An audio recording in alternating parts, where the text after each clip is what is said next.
Deuxième cas d'usage, un classement de partenaires. Donc là, c'est un cas d'usage. Tous les cas d'usage que je partage avec vous, c'est des cas d'usage qu'on a en interne, hein. C'est des petits reports qu'on fait, nous, en interne. On a une liste de partenaires. Cette liste de partenaires, elle vient d'une source et donc qui nous permet d'avoir la liste de chacun de nos partenaires à travers des contrats qu'ils signent. Donc ici, l'illustration ACEF. On a des clients dans notre facturation, on a des clients avec des ventes qui sont en face. Ici, nos clients sont tous les clients, dont les partenaires. Et puis, on a une troisième source qui, pour chaque partenaire, nous donne le nombre de clients qu'ils ont. Moi, ce que je veux, c'est un listing, un classement de mes partenaires avec les ventes qu'ils ont fait, le nombre de clients qu'ils ont, et je veux calculer le panier moyen de chacun de mes partenaires. Comment je fais ça dans MyReport? Donc ici, vous voyez les trois sources. Donc là, j'ai la liste de mes partenaires. Donc, vous voyez qu'on en a un peu plus de 100, 122.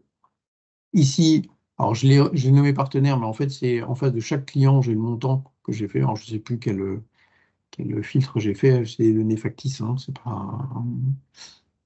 Voilà. Et une troisième source qui dit pour chaque partenaire le nombre de clients qu'il a. Alors, comment je fais pour rassembler chacun de ces éléments?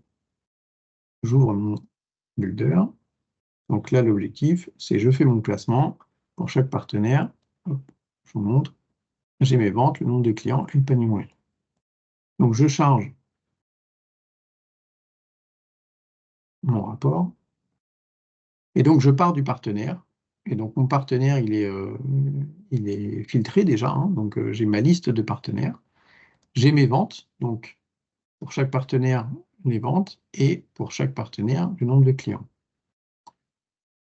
Pourquoi on parle de ce cas d'usage? Parce qu'il parle de l'ordre qu'il y a dans les sous-reports.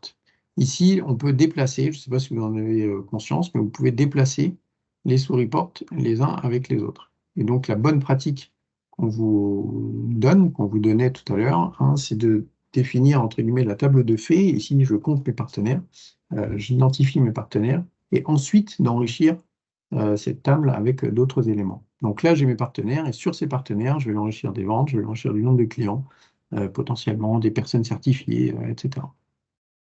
Et donc, dans le report final, ici, ma liaison se fait automatiquement sur le partenaire. Je viens récupérer les informations des ventes qui viennent du deuxième sous-report, le nombre de clients qui vient du troisième sous-report, et avec mes reports, simplement, on peut calculer un panier moyen qui calcule des ventes par le nombre de clients.